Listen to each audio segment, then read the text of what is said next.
તમે જેને ભજો છો એને જાણો છો ખરા? કારણ કે જેને ભજો છો એને સર્વોપરી કરીને ન જાણ્યા તો ગમે તે પરિસ્થિતિ એના તરફ અભાવ આવી જશે. અને એટલા માટે સ્વરૂપ જ્ઞાન એ બહુ મહત્વનું છે. આપણે ત્યાં આ 3 પ્રકારનું જ્ઞાન હોવું જોઈએ પ્રત્યેક વૈષ્ણવ: સ્વરૂપ જ્ઞાન, सेवा ज्ञान અને स्व ज्ञान. सबसे पहले स्वरूप ज्ञान. क्या आप जिनकी सेवा करते हो ठाकुर जी की घर में, वह प्रभु के स्वरूप का ज्ञान आपको है? जो આપણને રૂપનું જ્ઞાન હોય છે પણ સ્વરૂપનું નથી હોતું. ઠાકોરજી કેવા? આપણે કે કાળા વાકડિયા કેસ, આવા નેત્રો, આવા હસ્ત, આવા ચરણ, રૂપનું જ્ઞાન છે પણ સ્વરૂપનું જ્ઞાન છે. શ્રી મહાપ્રભુજીના રૂપનું જ્ઞાન આપણને છે. શ્રી મહાપ્રભુજી કેવા હતા? આપણે કહીએ આમ ધોતી ઉપરના ધારણ કર્યા હોય, મસ્તક પર તિલક હોય, આવા નેત્રો, આવું મુખારવિંદ, રૂપની વાત કરીએ. સ્વરૂપ કેવું? और स्वरूप ज्ञान करावे छे અહીંયા ગુસાઈજી આપણને. કારણ કે જેની સ્તુતિ આપણે કરવા જઈ રહ્યા છે, जिनके नामों का हम आश्रय करने जा रहे हैं, वो स्वरूप कैसा है? કારણ કે જ્યાં સુધી એનું અલૌકિકતાને નહીં જાણો ત્યાં સુધી એની નામની મહત્તાનું પણ જ્ઞાન નહીં થાય. અને એટલા માટે સ્વરૂપને સમજાવતા કહ્યું, પ્રાકૃત ધર્માનાશ્રયમ. જ્યાં પ્રાકૃત ધર્મોનો આશ્રય નથી. પ્રાકૃત ધર્મ કોણ? કેવા? શાસ્ત્રોમાં 4 પ્રકારના ધર્મોને પ્રાકૃત કહ્યા. કે 4 વસ્તુ જેમાં હોય પ્રાકૃત કહેવાય. અસ્તિ, જાયતે, વર્ધતે અને મ્રિયતે. આ 4 પ્રાકૃતના લક્ષણો છે. અસ્તિ એટલે હોવું, જાયતે એટલે જન્મવું, વર્ધતે એટલે વધવું અને મ્રિયતે એટલે મરી જવું. આ લૌકિકતાના, આ પ્રાકૃતતાના ધર્મો છે. શ્રી મહાપ્રભુજીના સ્વરૂપમાં આ પ્રાકૃત ધર્મોમાંનો એકે ધર્મ નથી. નથી જન્મ, નથી મૃત્યુ. ત્યાં પ્રાગટ્ય છે અને પ્રાપ્તિ છે. આપણે કહીએ ભગવદ લીલામાં પ્રાપ્તિ થઈ, મૃત્યુ નથી.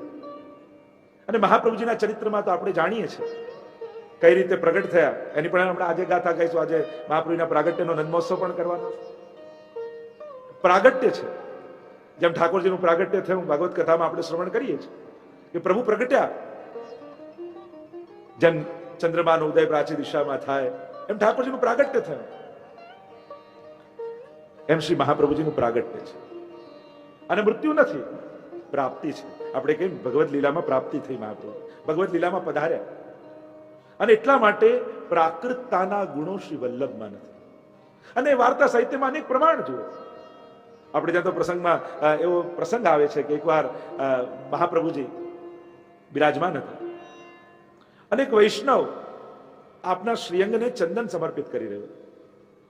અને ચંદન સમર્પિત કરતા એ વૈષ્ણવના મનમાં સંશય થયો કે મેં તો સાંભળ્યું છે કે આપનું સ્વરૂપ તો સાક્ષાત પ્રભુનું રૂપ છે, પછી મને મનુષ્ય જેવું કેમ ભાસે છે, કેમ અનુભવે છે? અને આખા શ્રીઅંગમાં ચંદન સમર્પિત કર્યું. શ્રી ગુસાઈજીના પ્રસંગ છે. અને ગુસાઈજીએ હલકો ઉપરણો ધારણ કર્યો, ધોતી ઉપરણા ધારણ કર્યા અને આ વૈષ્ણવ પંખો કરી રહ્યો. અને મનમાં સંશય થયો કે મેં તો સાંભળ્યું છે આ તો સાક્ષાત પૂર્ણ પુરુષોત્તમ છે, પછી મને મનુષ્ય જેવા કેમ ભાસ્યા? અને જ્યાં શંકા થઈ ત્યારે ગુસાઈજીને થયું કે આને સ્વરૂપનો અનુભવ કરાવવો જોઈએ. પંખો કરતા કરતા જ્યાં શ્રીઅંગના દર્શન કર્યા તો આખું શ્રીઅંગ જાણે સાક્ષાત શ્રીનાથજીનું શ્રીઅંગ હોય એવું શ્યામ રંગનો એને અનુભવ થયો. અને એનો સંશય સમાપ્ત થઈ ગયો. આ તો સાક્ષાત પૂર્ણ પુરુષોત્તમ છે. એમ શ્રી વલ્લભના સ્વરૂપના ચરિત્રમાં તમે જુઓ, 84 વૈષ્ણવની વાર્તામાં તમે જુઓ, સાક્ષાત પૂર્ણ પુરુષોત્તમ સ્વરૂપે શ્રી મહાપ્રભુજીએ દર્શન આપ્યા. અને એટલે તો શ્રી વલ્લભને મહાપ્રભુ કહીએ છીએ. કારણ કે પુષ્ટિ માર્ગના પ્રત્યેક વાર્તાઓમાં વાંચી લો તમે, તમને એવા ઘણા પ્રસંગો જોવા મળશે કે જ્યાં મહાપ્રભુજીએ પ્રભુ સ્વરૂપે દર્શન આપ્યા હોય, પણ એવો ક્યાંય પ્રસંગ નહીં મળે કે જ્યાં પ્રભુએ મહાપ્રભુજી સ્વરૂપને ધારણ કરી અને દર્શન આપ્યા હોય. એનો કદાચ અર્થ એવો કરી શકાય કે પ્રભુ, જો પ્રભુનું સ્વરૂપ મહાપ્રભુજી લઈ શકે છે, પણ કદાચ પ્રભુમાં પણ એટલું સામર્થ્ય નથી કે મહાપ્રભુનું સ્વરૂપ લઈ શકે. એટલા માટે જ શ્રી વલ્લભ એ મહાપ્રભુ છે. એટલે અનેક પ્રસંગો એવા જોવા મળશે કે સાક્ષાત પૂર્ણ પુરુષોત્તમ સ્વરૂપે શ્રી વલ્લભે દર્શન આપ્યા, પણ એવો પ્રસંગ નહીં મળે કે શ્રીનાથજી વલ્લભ સ્વરૂપે દર્શન આપ્યા. પણ હા, જો તમારે શ્રીનાથજી બાવાના વલ્લભ સ્વરૂપના દર્શન કરવા હોય ને તો શ્રીનાથજીમાં સ્નાન યાત્રા સમય જો ધોતી ઉપરના શ્રીનાથજી ધર્યા હોય અને ધોતી ઉપરના ધર્યા હોય ત્યારે તમને એમ લાગે કે જાણે સાક્ષાત મહાપ્રભુજી ઠાડા હોય, જાણે સાક્ષાત શ્રી વલ્લભના ઠાડા હોય એવો તમને અનુભવ થાય. તો શ્રી વલ્લભનું સ્વરૂપ કેવું છે? શ્રીમદ વલ્લભ रूप सुरंगे अंग अंग प्रतिभावन के भूषण और वृंदावन संपत्ति अंग अंगे. प्राकृत धर्मान आश्रय, प्राकृत धर्मोનો આશ્રય નથી, આ તો પરમ અલૌકિક સ્વરૂપ છે. અંગ અંગ પ્રતિભાવન કે ભૂષણ વૃંદાવન સંપત્તિ અંગ અંગે. વ્રજની સમસ્ત યુગલ સ્વરૂપની રસમય લીલાઓ જેમ રોમમાં રમી રહી છે એ સ્વરૂપ શ્રી વલ્લભનું છે. અને એટલે જ ભગવદીઓ કહે છે કે વલ્લભ એ જ પુષ્ટિનું મૂળ છે. શ્રી વલ્લભનું સ્વરૂપ પુષ્ટિનું મૂળ છે, કારણ કે સર્વ લીલાઓ શ્રી વલ્લભના શ્રીઅંગમાં વિરાજમાન છે. એટલે જ ભગવદીઓએ કહ્યું શ્રી યમુનાજીના હાથમાં કમળનું ફૂલ એ જ શ્રી વલ્લભના ચરણમાં કમળ મૂળ. મહાપ્રભુના ચરણારવિંદની જ્યારે ચર્ચા કરીશું, મહાપ્રભુના ચરણારવિંદમાં કમળનું ચિહ્ન છે. એના ભાવ પ્રકાશમાં આચાર્યો સમજાવે છે કે આ યમુનાજી કમળની છડી લઈને કેમ ફરે છે. ભાવ એ બતાવ્યો કે કમળની છડી લઈને ઈશારો કરે છે કે હે દૈવી જીવો, પ્રભુની લીલાનો અનુભવ કરવો હોય તો આ કમળનો આશ્રય કરજો. તો આ કયું કમળ છે કે જે મહાપ્રભુજીના ચરણારવિંદમાં કમળનું ચિહ્ન છે ને, એ ચરણનો આશ્રય કરશો તો પુષ્ટિ સૃષ્ટિનો અનુભવ થશે, તો પુષ્ટિ રસનો અનુભવ થશે. જેમ ભગવાનના નાભી કમળમાં, નાભીમાંથી કમળ ખીલ્યું અને બ્રહ્માજી ઉત્પન્ન થયા અને સમગ્ર સૃષ્ટિનું સર્જન કર્યું, એમ જ આ પુષ્ટિ સૃષ્ટિનું સર્જન શ્રી મહાપ્રભુજીના ચરણમાં રહેલા કમળમાંથી થયું છે. આ વ્રજ પણ કમલાકાર છે અને એ વ્રજ કમલાકાર જે છે એ આમાંથી પ્રાગટ્ય છે. વ્રજના કમલાકારની ભાવના છે, 56 પાખડીઓ આપણે ત્યાં વ્રજ કમલનો મનોરથ કરીએ, 56 ભોગનો મનોરથ કરીએ. પુષ્ટિ માર્ગમાં જે 56 ભોગ થાય કોઈ 56 પ્રકારની સામગ્રી નથી હોતી, 56 ભાवनी सामग्री है. क्योंकि व्रज कमलाकार है और उस कमल रूप रहे ब्रज की 56 पंखुड़ियां हैं. આપણે ત્યાં 32, 16 ને 8 એ પ્રકારની આખી 56 પાંખુડીઓનો ભાવ છે. એટલે વ્રજમાં મુખ્ય 56 સ્થાનો છે જ્યાં ભગવત લીલાઓ થાય છે અને દરેક લીલા સ્થળમાં વ્રજ ભક્તોએ આરોગાવેલો ભોગ એ છે 56 ભોગ. અને એટલે સૌથી મોટો ઉત્સવ આપણે ત્યાં 56 ભોગ માનવામાં આવે છે. મર્યાદામાં એવો ભાવ હશે કે 56 પ્રકારની સામગ્રી, પણ આપણે ત્યાં તો 56 ભાવની સામગ્રી છે. તો શ્રી વલ્લભનું અલૌકિક સ્વરૂપ શું છે કે વ્રજની સમસ્ત લીલાઓ શ્રી વલ્લભના શ્રીઅંગમાં બિરાજમાન છે. અને એટલે તો કહું વલ્લભ વરનું કહા બઢાઈ જાકે રોમ રોમ પ્રતિ કોટી ગોવર્ધન ગાય. याही में यमुना याही में गोकुल याही में ब्रजमंडलो सबनते श्री वल्लभ नाम बलो. यहां तक हमारे भगवतियों ने कहा कि श्री वल्लभ के श्रीअंग में ही यमुना जी हैं, याही में गिरिराज जी हैं, याही में ब्रजमंडल है. हे वैष्णवो, एक वस्तु समझ लो, आज भक्ति में निष्ठा बढ़ाओ, विस्तार मत बढ़ाओ. ભક્તિ માર્ગમાં વિસ્તાર વધારવાની જરૂર નથી, ભક્તિનું ઊંડાણ વધારવાની જરૂર છે. ઘણી વાર આપણા વૈષ્ણવમાં શું થાય, ઠાકોરજી બિરાજતા હોય ને પછી વૈષ્ણવ કોઈને ત્યાં જોઈને આવે, અરે એને ત્યાં તો લાલન બિરાજે છે, એટલે પછી મનમાં એમ થાય ચિત્ર સ્વરૂપની તો સેવા કરું, હવે લાલને પધરાવ, પછી લાલન પધરાવે. પછી પાછું કોઈ વૈષ્ણવને ત્યાં ગયા તો કે આને ત્યાં તો ગિરિરાજજી બિરાજે છે, મારે ત્યાં તો ગિરિરાજજી નથી, લાવ ગિરિરાજજી પધરાવ. પછી પાછું કોઈને ત્યાં જોયા મહાપ્રભુજીની વસ્ત્રજી સેવા છે, લાવ હવે આ પધરાવ. આમ કરીને એટલું વધારી લે પછી દુઃખી થાય, હવે મંદિર નાનું પડે છે. વિસ્તાર ન વધારો, નિષ્ઠા વધારશો ને તો એ જ ઠાકોરજીમાં તમને સર્વ સ્વરૂપોનો અનુભવ થઈ જશે.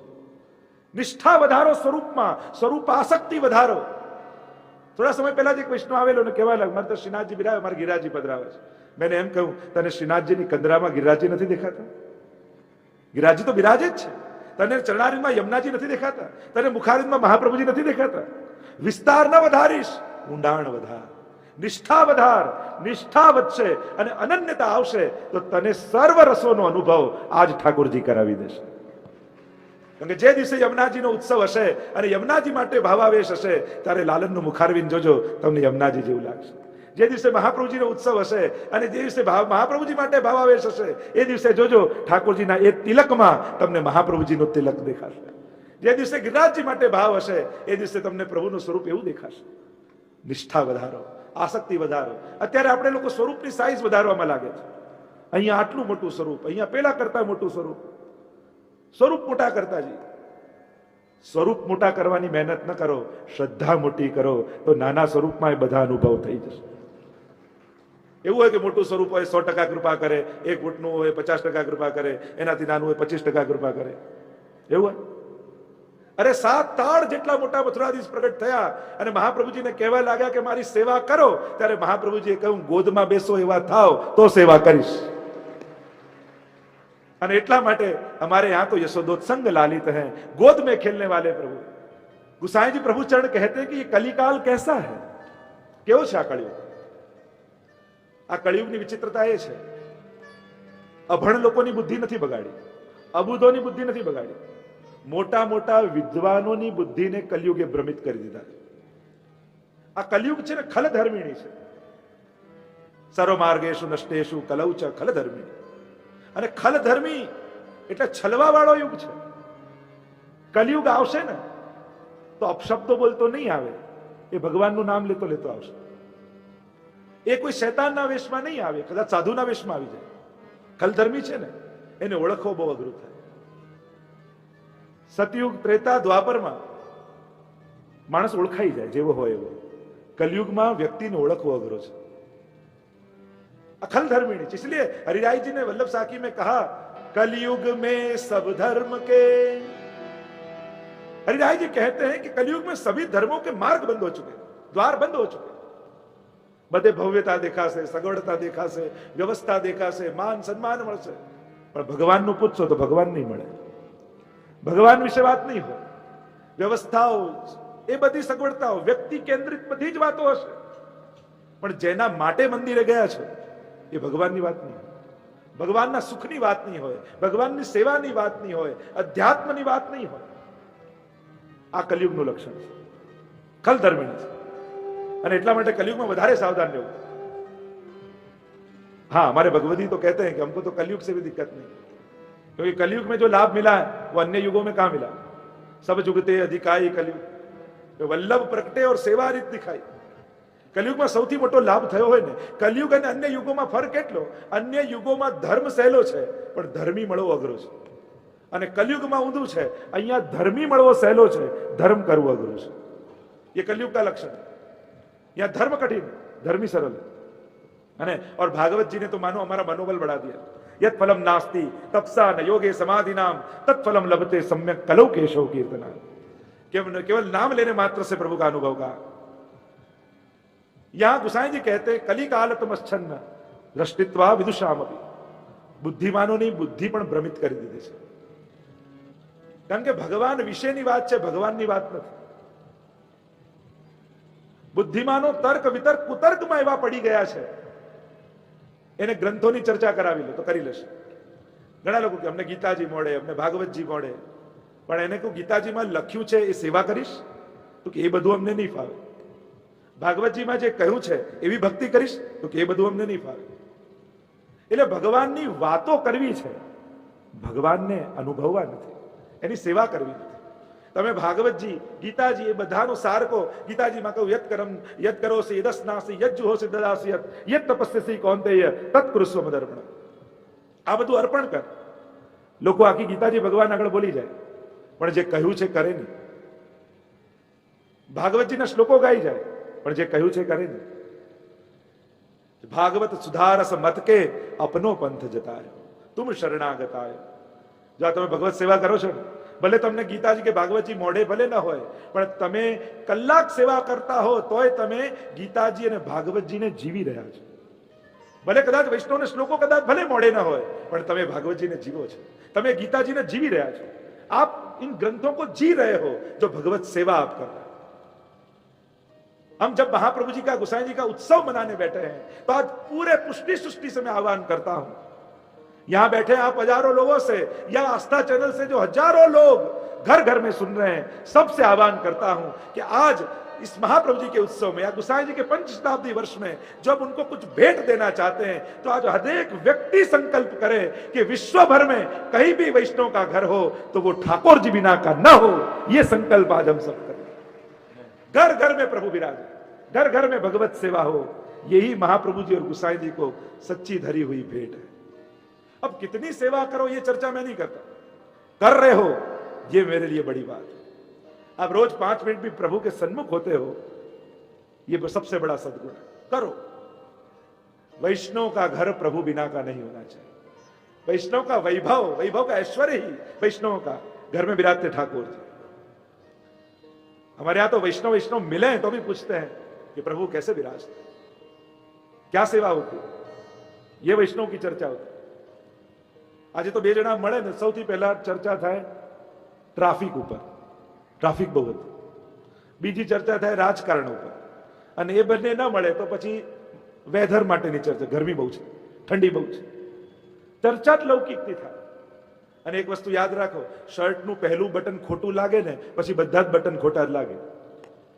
शर्ट का पहला बटन जो गलत तो आप लगा दो, फिर सभी बटन गलत ही लगेंगे। वैसे ही व्यक्ति वैष्णव को मिले तब पहला जो भगवत नाम से शुरू नहीं किया तो फिर लौकिक में ही पूरी बात पूरी हो जाएगी।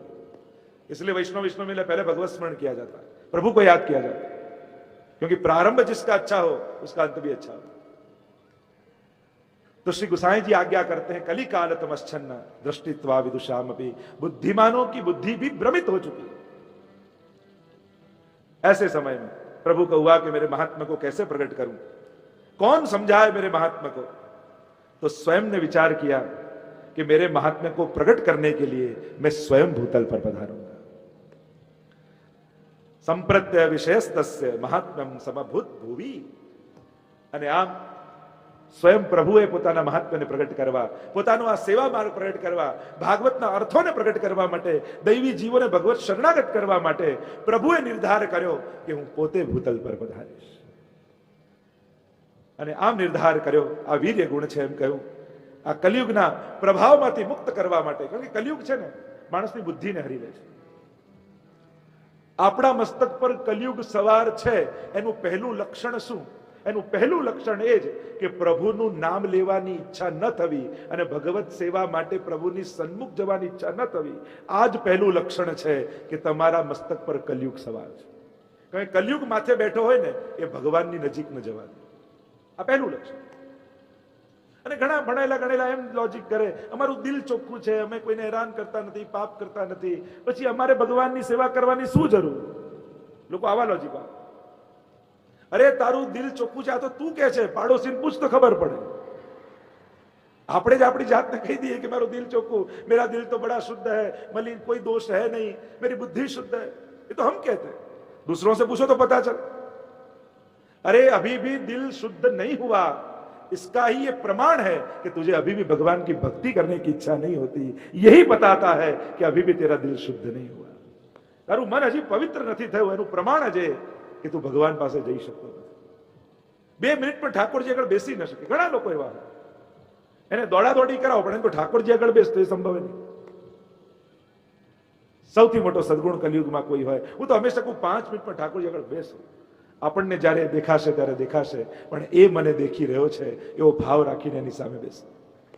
हमको जब वो दिखे तब दिखेगा, पर वो हमें देख रहा है, ये भाव रखकर भी ठाकुर जी के सन्मुख बैठो। सन्मुखता ये सबसे बड़ा सद्गुण है। सबसे बड़ा सद्गुण कोई हो तो सन्मुखता। कलयुग में जब बुद्धि नष्ट हुई है, विद्वानों की बुद्धि भ्रमित हुई है, तब अपने स्वयं के महात्म्य को प्रकट करने के लिए स्वयं प्रभु भूतल पर पधारे। सप्तश्लोकी में तो स्वयं गुसाई जी कहते हैं, यदंग्रि नख मंडल, ये कलयुग है ना, केवल वल्लभ के नखचंद्र का दर्शन करो ना तो भी कलयुग की ताकत नहीं कि आपके निकट भी आ पाए। ऐसे वल्लभ के नखचंद्र है, श्री वल्लभ नखचंद्र छटाबिन सब जग मां जाने। कलि भुजंग मासादितम, गुसाई जी कहते हैं कलयुग रूपी भुजंग ने ग्रास कर लिया है जीव का, और उससे मुक्त होने का एक ही उपाय श्री वल्लभ के चरणारविंद है। आ कलयुगना जीवनी परिस्थिति केवी छे? गोकुलनाथ जी ना हास्य प्रसंग में कहे छे कि कलयुगनो जीव केवी स्थितिमां जीवे छे कि पेलो एक मुसाफर जतो हतो, एने जो एक खुल्लो कूवो छे, तो के लाव जो पाणी छे के नहीं, અને જ્યાં વળીને જોવા ગયો ત્યાં પગ લપસો, पैर लिपसा। और कुएं में गिरने जाए तो એ જ કુવા પાસે એક વડનું ઝાડ અને એની વડવાઈઓ ત્યાં લટકતી હતી કુવા પર, અને પડતા પડતા એના હાથમાં વડવાઈ આવી, હવે લટકી રહ્યો છે વડવાઈ પર. નીચે પાણી નથી પણ એક સર્પીલો સર્પ છે, વિશેલો સર્પ, એક વિશેલો સર્પ નીચે છે અને ફણા ઊંચી કરીને રાહ જુએ ક્યારે આ પડે ને ડંખ દો. હવે આ લટકી રહ્યો છે, પણ જે ડાળ પર લટક્યો છે એની પર મધપૂડો છે, અને ડાળ ખેંચાઈ એટલે મધમાખીઓ ઉડવા લાગી, આને ચટકા ભરવા લાગી, અને દાળ તૂટવાની તૈયારીમાં. હવે દાળ હલે છે અને એક્ઝેક્ટ ઉપર મધપૂડો એટલે મધ ટપકવા લાગ્યું દાળ હલીને, એટલે અને સીધું આના મોઢા પર પડ્યું અને એને થયું કેટલું મીઠું છે. બીજું ટપકું ક્યારે આવે? મોઢું ખોલીને રાહ જોવા લાગે. બીજું ગયું, અરે વાહ તો બહુ મીઠું છે. ત્રીજાની રાહ જોવા લાગે. હવે મૃત્યુના કિનારે પડ્યો છે, દાળ ક્યારે તૂટે ખબર નહીં, નીચે વિશેલો સર્પ છે, મધમાખીઓ ચટકા ભરી રહી છે, આ મધ પડવાની રાહ જોવે છે. ગોકુલનાથજી લખે કે એટલામાં મહાદેવજી ત્યાંથી નીકળ્યા, અને મહાદેવજી નીકળ્યા, એમને જોયું કે આ વિચારો મનુષ્ય મરી જશે, લાવ એને બહાર કાઢ્યો. એટલે હાથ લાંબો કર્યો ને કહ્યું કે મને હાથ આપ, તને બહાર કાઢ્યો. અને આ કલયુગનો જીવ એમ કહે છે બસ આ છેલ્લું ટપકું પડી જવા દો પછી હાથ આપો. આ જ પરિસ્થિતિ કલયુગના બધા જીવોની છે. આ કથા રૂપી કોઈ ભગવદી જીવ જેમ હાથ આપીને બહાર કાઢે એમ સત્સંગે તમારી સામે હાથ આગળ કર્યો છે, લાવ તને ભવકૂપમાંથી બહાર કાઢું. અને આપણે એમ કે આ છેલ્લા લગ્નમાં જઈ આવવા દો પછી આવું છું. ये परिस्थिति कलयुग की है, कलयुग के जीव की है. भुजंग कली रूपी भुजंग ने हमारा ग्रास कर लिया है, फिर भी विषयाशक्ति जीव की छूटती नहीं. ये तो श्री वल्लभ कलयुग में पधार, जीवन वल्लभ प्रगटे कली में, ये कलयुग में जीवन रूप श्री वल्लभ प्रगटे. दैवी जीवों को जीवन दान करने હવે પેટ ભરીને ખાઈએ છે ને નીંદ ભરીને સૂઈએ છે. वार्ता साहित्य में प्रसंग आता है कि पूछा कैसे चल रहा है जीवन. गुसाई जी ने जब पूछा तो कहा पेट भरीने खाइए छे, नींद भरीने सूइए. बीजा બધા વૈષ્ણવને આશ્ચર્ય થયો कि वैष्णव આવું बोले. गुसाई जी समझ गए भाव को. भाव प्रकाश में लिखा कि ये यूं कहना चाहते हैं कई जन्मों से आए पर कई जन्मों में व्यतीत हुए हमारे, पर भगवत सेवा नहीं मिली, प्रभु को धर के कभी नहीं लिया तो पेट भरा ही नहीं दैवी जीवों का, वो तो भूखे के भूखे रहे. पर ये जन्म में वैष्णव कुल में जन्म मिला, भगवत सेवा मिली और प्रभु को धर कर अब प्रसादी लिया तो अब जाकर वैष्णव का पेट भरा. श्री वल्लभना नामનું ઉચ્ચારણ કેવલ લેવા માત્રથી અઘ્નાશક સર્વ પાપોનો નાશ થઈ જાય એવું શ્રી વલ્લભનું નામ. અને આ કલયુગમાં વૈષ્ણવ માટે જીવન રૂપ શ્રી વલ્લભ પ્રગટ થયા છે. અને એટલા માટે અહીંયા ગુસાઈજી પ્રભુ ચરણ કહે કલિકાલ તમચ્છન્ના દૃષ્ટિત્વા વિદુષામપી સંપ્રત્યય વિષયસ્તસ્ય મહાત્મ્યમ સમભૂતભવે. આ કલયુગમાં સ્વમહાત્મ્યને પ્રગટ કરવા માટે પ્રભુ પોતે પધાર્યા. આ વીર્ય ગુણ કયો. અને આગળ ત્રીજો શ્લોક કહેતા શ્રી ગુસાઈજી પ્રભુ ચરણે કહ્યું કે પ્રભુ પધાર્યા કેમ? બીજા કોઈને મોકલી દીધા હોત, કોઈ અંશ કલા આવેશ અવતારને મોકલી દીધા હોત અને આ કાર્ય કરી દીધું હોત તો.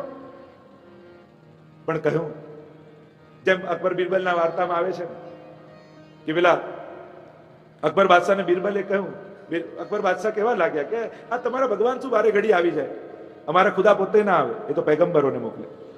बीरबल ने कहा समय आएगा तब बताएंगे. एक बार नौका विहार कर रहे थे और नौका विहार करते राजा का बेटा राजा के पास, और सरोवर में बीच में नाव आई. बीरबल ने राजा के एक एक बेटे को उठाकर जल में डाल दिया और राजा चिल्लाने लगा, अरे मेरा बेटा गया पानी में. कूदा राजा जल में और बेटे को निकालकर नाव में चढ़ गया. कहा बीरबल तुम पागल हो गए हो, मेरा एक का एक बेटा डूब जाता तो ये क्या पागलपन. बीरबल ने कहा देखो महाराज मैं आपके प्रश्न का उत्तर दे रहा था. आपने कहा ना कि हमारे तो पैगंबर आए खुदा नहीं आते और तुम्हारे क्यों भगवान बार बार आ जाते. बीरबल ने कहा आपके प्रश्न का उत्तर मैं दे रहा था.